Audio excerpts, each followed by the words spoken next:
ಮೋದಿಯವರು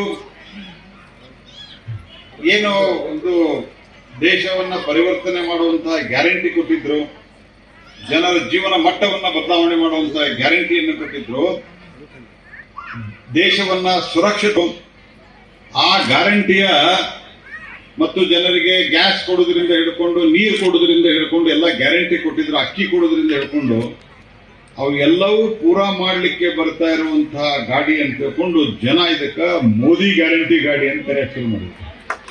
ಬಹಳ ಕಡೆ ಇದನ್ನ ಮೋದಿ ಗ್ಯಾರಂಟಿ ಗಾಡಿ ಶುರು ಮಾಡ್ಯಾರ. ಮೋದಿ ಗ್ಯಾರಂಟಿ ಗಾಡಿ ಅಂತ ಯಾಕೆ ಶುರು ಮಾಡಿದ್ರು ಅಂತಂದ್ರ, ಮತ್ತು ಇದಕ್ಕೆ ವಿಕಸಿತ ಭಾರತ ಸಂಕಲ್ಪ ಯಾತ್ರೆ ಅಂತ ಯಾಕೆ ಕರೆದಿವಿ ಅಂತಂದ್ರ, ಸ್ವತಂತ್ರ ಬಂದು 75 ವರ್ಷ ಮುಗಿದು 76 ವರ್ಷ ಮುಗಿದು 77ನೇ ವರ್ಷಕ್ಕೆ ನಾವು ಪದಾರ್ಪಣೆ ಮಾಡಲಿದ್ದೇವೆ.